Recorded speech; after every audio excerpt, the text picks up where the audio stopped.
घमंडी व्यापारी। मुंबई शहर में सुभाष नाम का एक बड़ा बिजनेसमैन रहा करता था। एक दिन उसे ज़मीन के सिलसिले में सीतापुर नाम के गांव में जाना पड़ा। वहां जाते ही उसके आगे एक बहुत बड़ी नदी थी। उस नदी को पार करते ही सीतापुर आता था। सीतापुर में जाने के लिए एक ही रास्ता था और उस रास्ते से सिर्फ एक ही आदमी चलकर जा सकता था।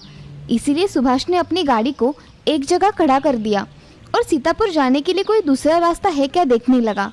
तभी उसे नदी में एक नाव दिखाई देती है। उस नाव में एक नाव चलाने वाला था। सुभाष मन ही मन सोचता है, अगर मैं नदी से गया तो मुझे ज्यादा देर नहीं लगेगी और मैं 30 मिनट में नदी के उस पार पहुंच सकता हूँ। ऐसा सोच उसने नाव वाले को आवाज लगाई। अरे भैया जरा इधर आओ, मुझे सीतापुर गांव में जाना है, क्या तुम मुझे तुम्हारी नाव में छोड़ दोगे? हाँ मालिक, मैं छोड़ दूंगा आपको। ऐसा कहकर नाव वाले ने उसके पास नाव खड़ी कर दी।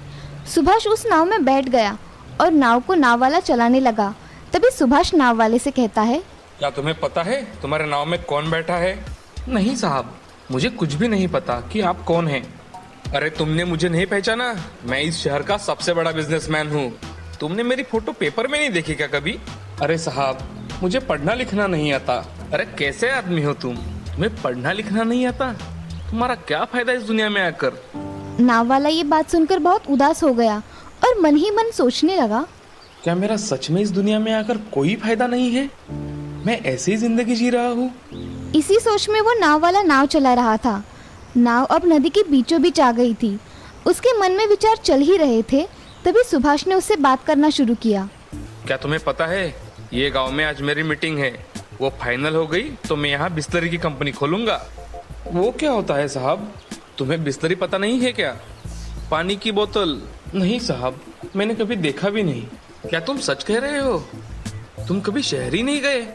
उधर की बड़ी बड़ी इमारतें, रेलवे स्टेशन, स्टॉल पर पानी बोतलों में मिलता है, क्या तुमने कभी नहीं देखा? नहीं साहब, मैं कभी इस गांव के बाहर ही नहीं गया। ये सब आप जो भी बता रहे हैं वो मैंने कभी देखा ही नहीं। क्या बात कर रहे हो? तुम कभी गांव के बाहर ही नहीं गए?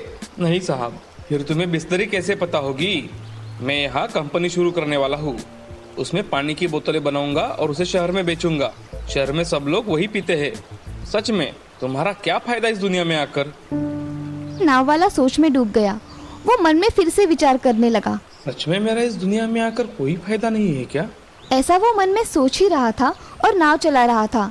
तभी उसका ध्यान ना होने के कारण नाव टकराने की वजह से नाव में एक बड़ा छेद हो गया। अब नाव में पानी भर रहा था। नाव वाला उस बिजनेसमैन से, साहब, मुझे लगता है ये नाव अब डूब जाएगी। आपको तैरना तो आता है ना? अरे नहीं भाई, मुझे तैरना तो नहीं आता। क्या साहब, आपको तैरना नहीं आता? आपका तो इस जिंदगी में आने का क्या फायदा फिर? मुझे तो तैरना आता है। साहब, आपका क्या होगा अब? ऐसा बोलते ही सुभाष बहुत डर गया और वो कहीं डूब ना जाए इस डर से वो कांपने लगा और नाव वाले से मिन्नतें करने लगा। अरे भाई, तुम चाहो तो मैं तुम्हें बहुत सारे पैसे दूंगा, मगर मुझे बचा लो। मुझे इस नदी में डूबकर नहीं मरना। अरे साहब, मुझे आपका पैसा नहीं चाहिए। मुझे तो तैरना आता है और मैं दूसरों को भी किनारे तक ले जा सकता हूँ। ये बात सुनकर सुभाष के मन में एक आशा जाग उठी। तभी वो नाव वाले से, तुम मुझे बचा लोगे ना भाई? मैं तुम्हें विनती करता हूँ, मुझे बचा लो। हाँ साहब, मैं आपको बचा लूंगा।